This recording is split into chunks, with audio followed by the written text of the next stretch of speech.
Thank you so much. It is such an extraordinary honor to be back at Scripps for many, many reasons. But one of them is just the tremendous sense of transformation and kind of radiant excitement and hopefulness and manifestation of new dreams becoming realities that I feel all around me on the Scripps College campus. And this tremendous move forward you all have had in the last 8 years. Another reason it's such an honor to be here is what Scripps uniquely does. And I'm so moved by this, I can barely contain myself as the mother of a daughter and now of a son.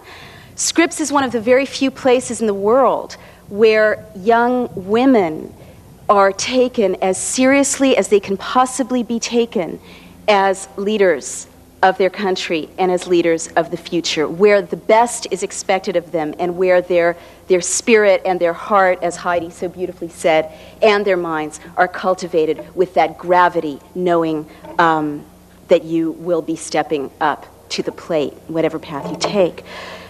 And finally, the reason Scripps is so remarkable to me and why I'm so moved to be back here is what Heidi mentioned, what I've seen even in my brief time back about the way you all have learned to speak across barriers while still maintaining connection, whether you agree or disagree with one another. And if Scripps gives nothing else to the 21st century than that skill in you young women, it will have done a great, great service. So thank you so much for welcoming me back to be here. It's a great honor.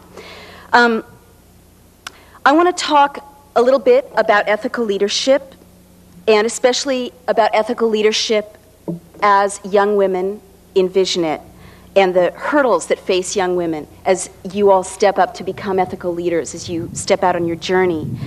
I speak on many college campuses, and while there is a great deal of idealism here, you may still resonate with some of what I will be describing to you. That overall in this country, what I hear is that the natural idealism of youth is being tempered right now with a great deal of despair when it comes to young people trying to envision an ethical way of being leaders. Many young people I hear from speak about their hopelessness, about how it's possible to change the system. Many of them have a very distrustful sense of the leadership that they see or the leadership that is presented to them in mass culture. Many of them fear superficial or hurtful or exploitive relationships between the leaders and the led, and many of them feel a kind of essential distrust about leadership. I hear a great deal of cynicism among young people about role models, for example. And what this manifests as too often is many, many young people who really crave something that they don't feel they were given, and I believe Scripps is different in this way, but many young people feel that they crave a sense of a moral compass, an ability to identify lasting moral truths. So, I mean, a lot has been written and said about this kind of despair. Why is it? You know, a lot of people have noted a corrupt popular culture, and of course, looking around, it's impossible to disagree with that. What are the models of leadership that are so often presented to us by popular culture?